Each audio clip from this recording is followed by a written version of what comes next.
Congress party ने हरियाणा विधानसभा चुनाव में 20 विधानसभा क्षेत्रों में अनियमितताओं की शिकायत पर चुनाव आयोग की ओर से दिए गए जवाब को अस्पष्ट करार दिया है।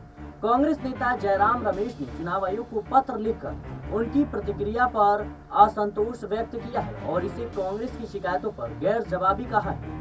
9 अक्टूबर 2024 को कांग्रेस ने चुनाव आयोग को हरियाणा चुनाव में कथित अनियमितताओं यानी गड़बड़ियों पर शिकायत भेजी थी। उन्होंने आरोप लगाया था कि इन 20 निर्वाचन क्षेत्रों में अनियमितताएं की जा रही हैं, जिससे निष्पक्ष और स्वतंत्र चुनाव कराना संभव नहीं हो पा रहा है। चुनाव आयोग ने 29 अक्टूबर को कांग्रेस की शिकायत पर जवाब दिया था।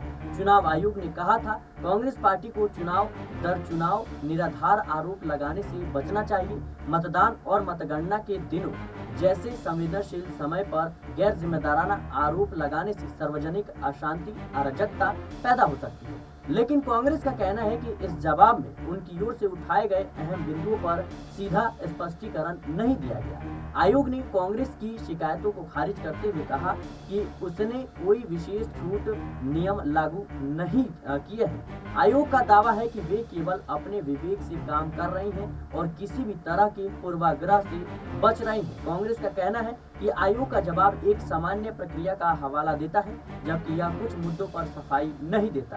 कांग्रेस का मानना है कि चुनाव आयोग का जवाब न केवल अस्पष्ट है, बल्कि यह उनकी शिकायतों को नजरअंदाज करने जैसा है। कांग्रेस का आरोप है कि चुनाव आयोग का यह रवैया निष्पक्ष चुनाव प्रक्रिया के लिए घातक हो सकता है।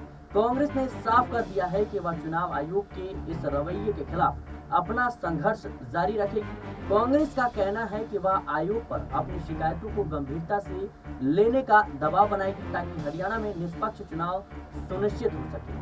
आपको बता दें कि कांग्रेस पार्टी ने हाल ही में आरोप लगाया था चुनाव परिणाम के बाद कि जहां पर ईवीएम में यानी 20 जगहों पर ईवीएम में गड़बड़ी थी और जिन ईवीएम में 99% बैटरी थी वहां पर भारतीय जनता पार्टी को जीत मिली।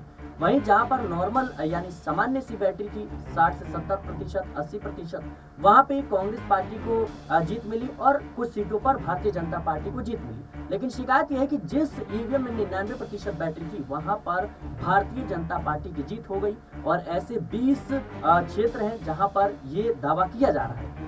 उसी का जवाब देते हुए कांग्रेस को सीधे तौर पर चुनाव आयोग ने लताड़ा और कहीं न कहीं उनकी मांगों को खारिज कर दिया। और ऐसे में अब कांग्रेस पार्टी सीधे तौर पर कह रही है कि चुनाव आयोग के खिलाफ ये संघर्ष जारी रहेगी। यानी कांग्रेस बड़ा कदम भी उठा सकती है, सुप्रीम कोर्ट भी जा सकती है, कई विकल्प हैं। लेकिन देखना होगा आने वाले समय में चुनाव आयोग के खिलाफ किस तरीके से कांग्रेस का रवैया रहता है। फिलहाल के लिए इस रिपोर्ट में इतना ही। देश और दुनिया की तमाम खबरों के लिए बने रहने पॉलिटिकल बाइट।